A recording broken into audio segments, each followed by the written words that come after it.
Hi everyone. ఇదైతే ఆదివారం రోజు ఉదయం నుంచి సాయంత్రం వరకు తీసిన వ్లాగ్. ఉదయాన్నే అయితే చల్లగా ఉంది వాతావరణం, అయితే వర్షాలు పడుతున్నాయి బాగా. పొద్దున్న లేవగానైతే కసి అయితే ఉడ్చేసుకుంటాను నేను. అందుకోసం అయితే జాకెట్ తీసుకొని లోపలికి అయితే వెళ్ళేసా. కసి ఈలోగైతే కొంచెం వేడి వాటర్ నేను పెట్టిమని చెప్పేసి మా మామయ్య అయితే అడిగితే వేడి వాటర్ అయితే పెట్టడానికి అయితే వెళ్ళి చూస్తే అక్కడ క్యాటిల్ అయితే పని చేయట్లేదు. ఒక వారం రోజుల నుంచి ఇంట్లో లేదు కాబట్టి దానికి ఏమైందో పవర్ ఎక్కువ తక్కువ అయితే పనిచేయడం మానేసింది. సరే అని చెప్పేసి దాన్ని అయితే పక్కకు పెట్టేసుకొని తర్వాత పొయ్యి మీద అయితే ఒక గిన్నె పెట్టేసి అందులో వేడి వాటర్ అయితే పెట్టేసుకున్నాను. ఇలా వేడి వాటర్ పెట్టేసి తర్వాత అయితే తీసుకెళ్ళేసి మా మామయ్యకి అయితే ఇచ్చేసాను. వేడి వాటర్ ఇచ్చేసి వచ్చిన తర్వాత అయితే నేను నా పని అయితే స్టార్ట్ చేసుకున్నాను. పొద్దున్న లేవగానే కస అయితే నీట్గా ఊడ్చేసుకుంటాను. కస ఊడ్చేసిన తర్వాత ఏ పనైనా చేస్తాను.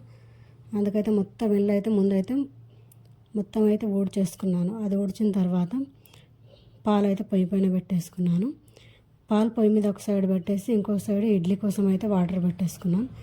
తర్వాత ఇడ్లీ పిండి మొత్తం మంచిగా కలిపేసి ఇడ్లీ పాత్రలో అయితే వేసేసి ఇడ్లీలు అయితే పెట్టేశాను. ఇడ్లీలు పెట్టి ఒక 10 నిమిషాలు మూత పెట్టేస్తే మంచి ఇడ్లీలు అయితే తయారవుతాయి. ఆలోగైతే చట్నీ కూడా రెడీ చేసేసుకున్నాను. పల్లీ చట్నీ విత్ కోకోనట్ ఆయిల్తో పల్లీ చట్నీ సూపర్గా ఉంటుంది. పల్లీ చట్నీ కోకోనట్ ఆయిల్తో, కొబ్బరి నూనెతో అయితే తాలింపు వేసేసుకున్నాను పల్లీ చట్నీ. తర్వాత కొంచెం వేడి వాటర్ తీసుకొని బయటికి వెళ్ళేసా. వాతావరణం అయితే ఎప్పుడు వర్షం పడుతుందా అనలోగుంది. ఇలా వాతావరణం చల్లటి వాతావరణానికి వేడి వాటర్ అయితే తాగేసి లోపలికి వచ్చేలోగా చాయ్ అయితే మరిగిపోయింది. ఇంకోసారి ఇడ్లీ కూడా మంచిగా ఇడ్లీలు అయితే రెడీ అయిపోయాయి. మరిగిపోయిన చాయ్ అయితే పోసేసుకొని ఫస్ట్ అయితే మా మామయ్యకి ఇచ్చేసా. తర్వాత ఇడ్లీ అయితే పెట్టేసుకొని ఇద్దరికి ఇచ్చేసా. ఇడ్లీలు 2 ప్లేట్లలో పెట్టేసి వాళ్ళ తండ్రి కొడుకులకి ఇద్దరికైతే ఇచ్చేసా. వాళ్ళు ఇడ్లీ తినేసారు. ఇడ్లీ తినేసిన తర్వాత మళ్ళీ తర్వాత టిఫిన్ కోసము చాయ్ కోసం అన్నీ చేసినవి అయితే మళ్ళీ ఒకసారి అయితే రౌండ్ కడిగేసుకున్నాను. మొత్తం గిన్నెలన్నీ కడిగేసుకొని నీట్గా అయితే సదిరేసి పక్కకు పెట్టేసుకున్నాను. తర్వాత మధ్యాహ్నం కావాల్సిన రైస్ కూడా కడిగేసి పక్కకు పెట్టేసుకుంటాను. పొద్దున్నే కడుక్కుంటాను మధ్యాహ్నం కావాల్సిన రైస్. తర్వాత అయితే మెంతులు అయితే నానబెట్టుకున్న తలకు పెట్టుకోవడానికి చాలా రోజులైందని చెప్పేసి అందులో కొంచెం మెంతులు, పెరుగు, కరివేపాకు వేసి దాన్ని మిక్సీ బట్టి కొంచెం కోకోనట్ ఆయిల్ వేసి దాన్ని మంచిగా కలిపేసి తలకైతే పట్టించుకున్నాను. ఇలా అది ఆరోలోగా అయితే నిన్న నానబెట్టిన బట్టలు ఒక 2 బకెట్లు ఉంటే వాటిని అయితే మొత్తం ఉతికేసా. 2 బకెట్ల బట్టలు ఉతికేసి తీసుకెళ్ళి అయితే బయట ఆరబెట్టా. బట్టలు అయితే ఆరబెట్టా కానీ వర్షం అయితే ఎప్పుడు వస్తుందో అనేలాగైతే ఉంది. సరే అని బట్టలు అయితే ఆరబెట్టేసి అన్నీ తర్వాత అయితే నేనైతే నీట్గా స్నానం అయితే చేసేసుకున్నాను. నేను ఫ్రెష్ అయిన తర్వాత సండే రోజు ఇదైతే రెగ్యులర్గా చూస్తాను నేను మార్విన్ బ్లాగ్స్. చాలా బాగుంటుంది ఆ స్టోరీ, నాకు చాలా ఇష్టం. ప్రతి సండే మిస్ అవ్వకుండా చూస్తాను. అది చూసిన తర్వాత మధ్యాహ్నానికి అయితే ఎగ్ కర్రీ చేయడం కోసం అయితే ఎగ్స్ అయితే కుక్కర్లో అయితే ఉడకబెట్టేసాను. ఎగ్స్ ఉడకబెట్టేలాగా టమాటా, పచ్చిమిర్చి నార్మల్ అన్నీ కట్ చేసి పెట్టేసుకుంటాను ముందే.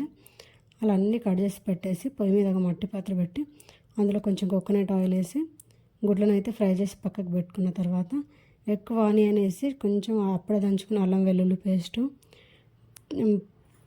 ఒక 3-4 టమాటాలను మిక్సీ బట్టి అందులో వేసేసి మంచి ఎగ్ కర్రీ అయితే చేసుకున్నాను. ఎగ్ కర్రీ టేస్ట్గా వచ్చేసింది మంచిగా. ఇలా ఎగ్స్ అవి మొత్తం మరిగిన తర్వాత అందులో కొంచెం వాటర్ వేసి గ్రేవీకి కావాల్సినంత వాటర్ వేసి మూత పెట్టేసుకొని అయితే పక్కకు పెట్టేసా. ఈ మధ్యలో అయితే అల్లం వెల్లుల్లి ఒలిచేసి వాటిని అయితే మిక్సీ పట్టేసుకొని పేస్ట్ అయితే చేసి రెడీ అయితే పెట్టేసుకున్నాను. ఇలా అల్లం వెల్లుల్లి పేస్ట్ కూడా రెడీ అయిపోయింది. ఆ మధ్యలోనే ఆలోగా అయితే ఎగ్ కర్రీ కూడా రెడీ అయిపోయింది మంచిగా.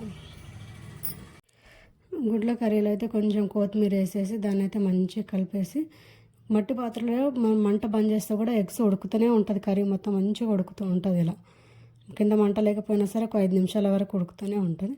అలా మధ్యాహ్నం అయితే అన్నం ఎగ్ కర్రీ తినేసిన తర్వాత మళ్ళీ మధ్యాహ్నం గిన్నెలన్నీ కడిగేసుకున్నాను.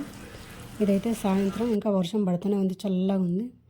కొంచెం టీ తీసుకొని బయటికి అయితే వెళ్ళేసా.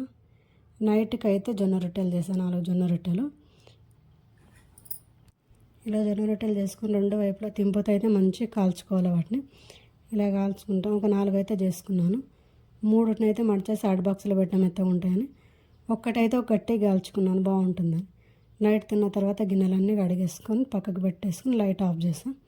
వీడియో నచ్చితే like and subscribe. Thank you for watching.